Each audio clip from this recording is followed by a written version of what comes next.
Hey, tourpreneurs, it's Mitch Bach, and just a quick note before we begin today's episode. Tourpreneur is currently sponsored by Google. We're thankful for their support of our community, and we are offering with them a completely free course helping you unlock the power and potential of Google's Things to Do program, which is specifically helping tour operators add their tours to Google in new ways that gives you new exposure and more direct bookings. To learn more, go to tourpreneur.com/Google. And as always, show notes, more resources, links to our newsletter, our business coaching community, and so much more are available on tourpreneur.com. Now to the episode.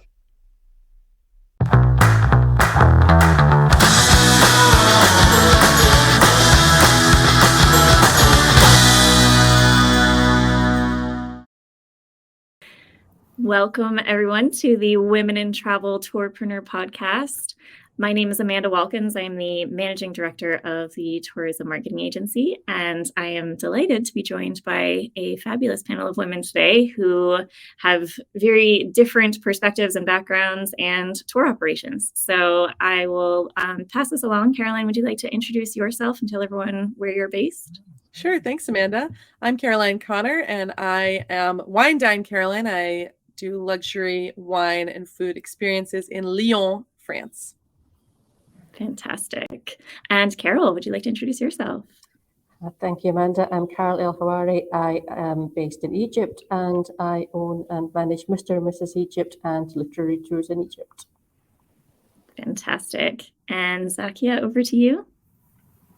Hi, everyone. My name is Zakia Mulawigiri, and I run Invisible Cities out of beautiful Edinburgh, Scotland. But we also do walking tours in Glasgow, Manchester, York, and with plans to expand a bit further. Fantastic. And Mary, would you like to introduce yourself? Absolutely. Thanks, Amanda. My name is Mary Collins. I run a food tour company called Blue Fern Travel based in Washington, D.C., and also an international archaeology company called Far Horizons. So thank you. Very cool. I love that. So what we'll be talking about today is how to craft tours that focus on telling the stories of women specifically. And I personally love this topic. I think, diversifying the stories that we're telling is really important. I think representing underrepresented, stories, whether that's from a women's perspective or any other variety of perspectives, is so important and long overdue in the travel and tourism sector, if I'm honest. So I know that some of you actually run tours that are focused on women in the destination, and maybe some others have recommendations for people that they know that are running that. So basically, I'd love to shout out any tours that you're running or that you know of so that we can sort of uplift those efforts and help them to reach a wider audience as well. So Carol, I know that you have something in Egypt, right? Would you like to tell us about your women-focused? Yeah, we have a tour called Awesome Egyptian Women, and it serves two purposes. Firstly, to raise the profile of some awesome Egyptian women who don't get much profile, and secondly, to make that this tour is for women only, and it's run completely by women. So there's a female driver, female guide, female host, basically, some of the women who feature it. It's right from 3,000-4,000 years worth of history, from Hatshepsut, and an ancient Egyptian pharaoh who was a woman and ruled for well over 20 years, right up to a modern female Egyptologist who was the first ever female director of the Egyptian Museum, and she's still alive, so it goes right up to the present day, and and a few in between. So I really like it. It's one of my favorite tours, personally. And we wanted it to be also run by women and all the people on the staff be women, to address a problem we have. Not other countries have this problem too, but perception-wise, Egypt people can think of it as unsafe. So the point was to come on this tour, it's only for women. Everybody's a woman. The host, the guide, the driver are all women. to make you feel perfectly safe. You can come on your own, etc., and you can hear about some awesome Egyptian women. So I love it's that. in Cairo. It's run in Cairo. It's all based in Cairo. One day in Cairo.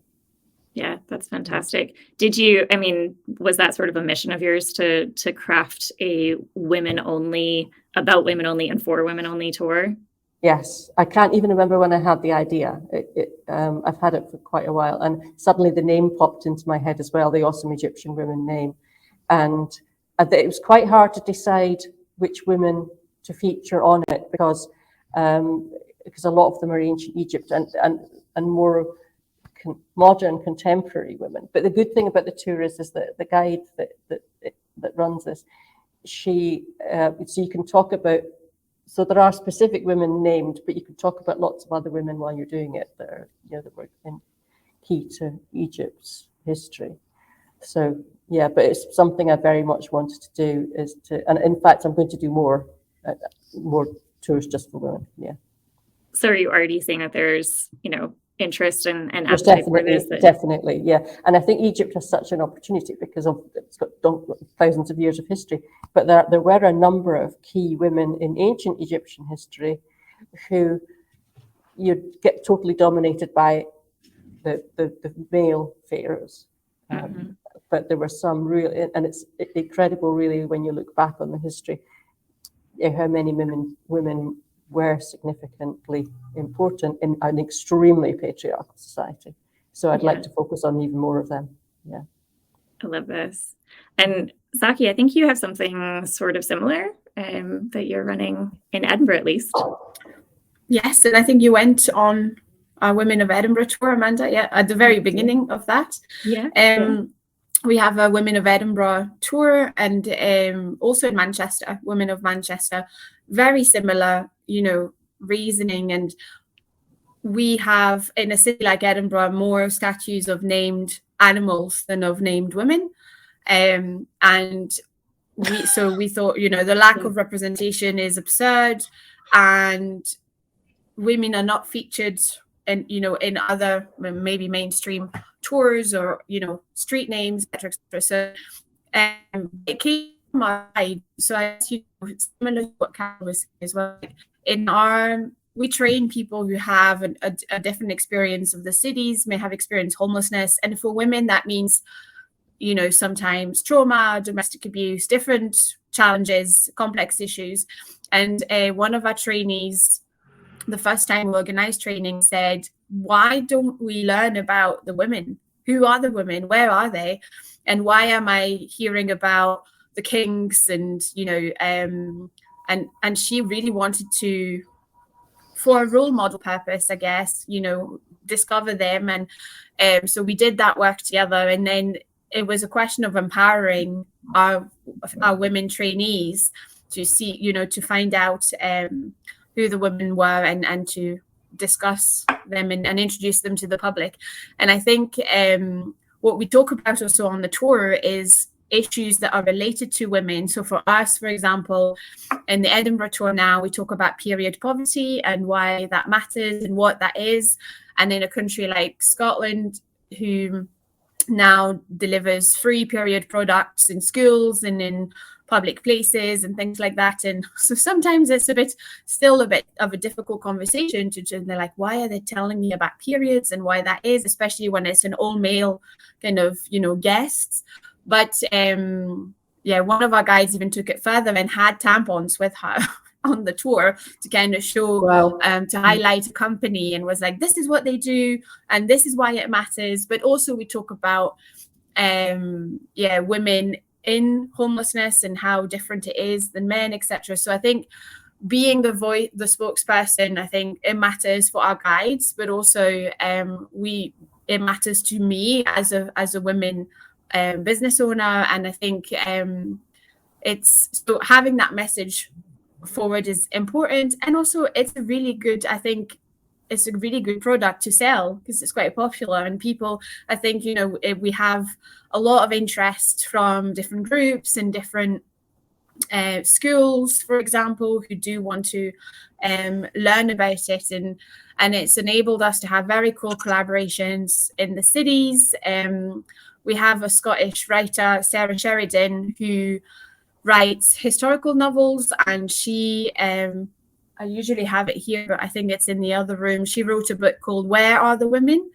And reimagined Scotland if the streets were named after women, if statues were of women and who they could be. So it's not about replacing one for the other, but more highlighting who the Scottish women are.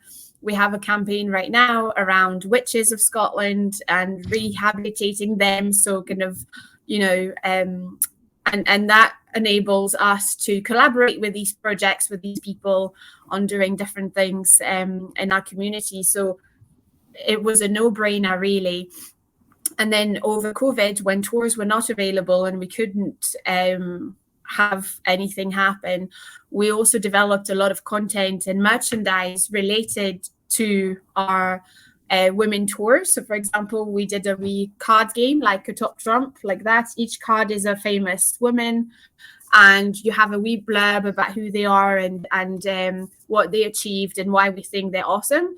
And that was super popular because people are really demanding that content and are really more and more, definitely more than when I started 5-6 years ago, wanting to have a more diverse kind of overview and have these conversations. So it's also been really beneficial for us. But even now our male guides really do want to lead. The Women of Edinburgh tour, for example, is a tour that everybody can do. So you don't have to be a man or a woman. But they highlight, you know, awesome 5, 6, 7 women for an hour and a half. So I can vouch for it. It's a fantastic tour. And I also have the card game, just for the record. It's great. I've learned so much. Yeah. But and I think for us, an educational purpose was to bring it to, you know, when we talk about how we can change that conversation and we can have more women and have more role models, I think it's important to work with the younger ones and to inspire, you know, other kids, children. And that's why it was a really good move, I think, for us now, looking backwards, to have that. And it's been quite popular. Yeah, absolutely. Caroline, do you know of anyone who is running a women-focused or women-only tour? So I do highlight women winemakers. That is something that we talk about in my tastings. I really focused on that in the beginning, but it really is at odds with my goal of finding a husband in the vineyards. So I've stepped away from it a little bit, but I can give you a list. But I definitely always serve at least one wine made by women, because we are also extremely underrepresented in the wine industry, and women make fantastic wine. But, you know, one thing that I see a lot of these days in the tourism sector and travel sector is multi-day, you know, tours and retreats. And women only experiences, you know, by women, for women. And I actually recently, this past weekend, participated in a Provence retreat run by my good friend Colette Williams, who runs a business called Curated Health. And the purpose of this retreat was literally to ask women to have some self-care and just enjoy a week in Provence without working, without kids, with good food and slow walking in the lavender fields and sitting by the pool, because we are burned out, you know, and we do have different expectations set upon us than men do. We have to be perfect all the time.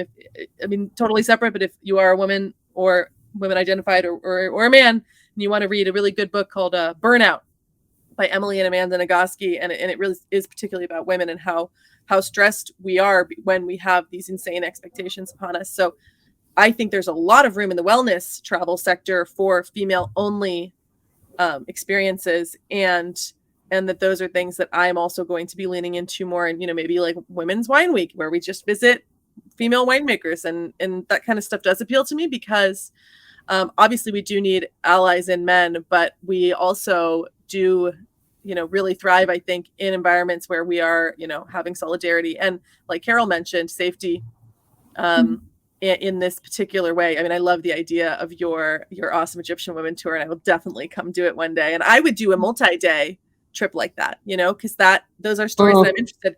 And, you know, like Zakia said, there's no statues of real women. There's statues of mermaids, you know, and just And like in France, I mean, there might be a statue here and there, Joan of Arc, but literally there are no statues of actual real human women. They're mermaids, you know, it's ridiculous. So yeah, I'm sick of that. Oh. It's like there's an Egyptian feminist, Hoda Sharawi, who was instrumental, and she in the early 1900s, she arrived into Ramses Station in Cairo and took off her hijab, and that and all the women that had come to meet her, she was quite famous by then already, took off theirs as well. You know, it was a key moment in Egyptian feminist history. Not a statue, not a museum, not anything. I would love to do a tour on her, but there is nowhere to go where you can stop there and say, "And here was where she did this," except for Ramesses Station, which is not exactly ideal for a tour. So yeah, that's true. Ancient Egyptian women that became like Hatshepsut, there is plenty of stuff for them, although far less than the males, I would say. But for anything beyond that, there's just hardly anything. Yeah, lack of representation. We see it every step of the way. Even in statues. Yeah, even in statues. Mary, do you have a tour that's focused on women? Do you like particularly seek out women-run restaurants, maybe? Yeah, we absolutely seek out women-run, minority-owned restaurants. Absolutely, every single tour includes. Probably the majority of the restaurants are women or minority-owned. Awesome. And we actually are working on a distillery tour, which it reminded me that has a few women distillery owners, which is super cool. And I think, you know, one thing, it just reminds me of when we were giving a tour. One of our tours is U Street, which is basically Black Broadway. So a lot of African-American Black history. And I had one gentleman, and it is admittedly about a gentleman, or a man, but basically he came up and he said he was so excited to hear about all these other Black men on the tour that he had never heard of before. He was like, you only hear the same 5 historical African-American men in any history class you ever take. And the man's name is Francis Cardozo that we were talking about. And he's like, never heard of him. He had a huge impact on a lot of pieces of history, both DC and nationwide. And, you know, so I think just telling stories that people haven't heard and kind of shifting that narrative of, you know, this woman, but let's talk about these bajillions of other women, right? Is a huge piece. I want to make sure to plug definitely the tours that do strictly focus on women in DC. And one is run by Caitlin, and the tour company is called A Tour of Her Own. And they have a lot of different areas of the city that they focus on, but they've also even made a book where it's I think 111, you know, women in DC history that you can literally stop. And there are, you know, a few, whether it's a statue or whether it's like a plaque on a street corner or something like that, where you can literally go see it. And the other one is a little more international, but the woman who runs it is Lauren Bates, and the company's called Wild Terrains. And it is like multi-day excursions, which are all women, run by women, made for women, all of the above. And so both of those, if folks are looking, are great to look for. I love that. I love that we can shout out some other, you know, companies and people who are doing awesome things. So thanks for the recommendations, each of you. I do think it's really interesting, Mary, what you said. You know, as tour operators, we are in a position where we are capturing someone's attention, or, you know, as guides, particularly. The guides have a moment to speak where people are listening.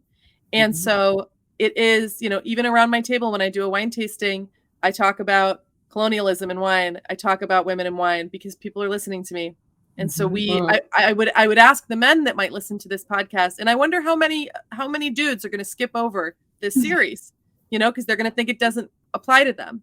Yeah. But if you are listening and you're a dude, we need you to tell our stories, and people are listening, and we need you to listen to us, and we need you to talk about us. 100%. Absolutely. Yeah.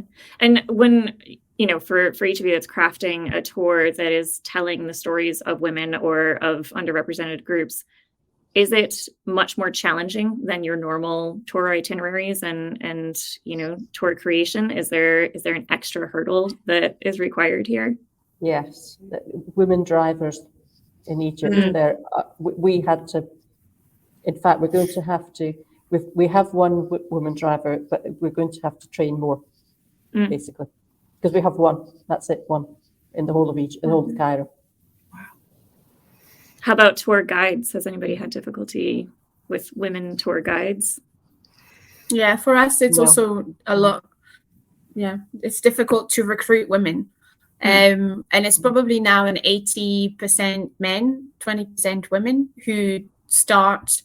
So we offer our training to anyone who has experienced homelessness in our cities, even when they don't particularly want to be guides. It's more about opening up your opportunities and building up confidence and things like that. And then along the process, then those who do want to become guides can make it known. So, but even at a pure training level, recruiting women is a lot harder. You just have to hassle a bit more, find them a bit more, but similarly, finding the content I find is harder than for men, obviously, because in the history books, in the statues, in the names of the streets, the women are not there. So sometimes customers will ask, why is it important that, why do you focus on women on a tour? And you say, because that information, I don't believe that information is not there. That information has been erased. So we have to work harder. Exhibitions are not about that. The statues are not. It's not because the women didn't do awesome things and didn't exist. It's just that we purposely didn't include them in the narrative. And so we just have to do more research. It takes a lot longer to build a Women of Edinburgh tour than another tour. Some would say it's a lot, it's quite interesting because it's a bit of a challenge, and that's how we try to make it sound and be. But yeah, it's the reality of it. Yeah. Is that the same that you find, Caroline, if you're trying to find, women-run wineries? I mean, female winemakers, that is all word of mouth. There are some networks here.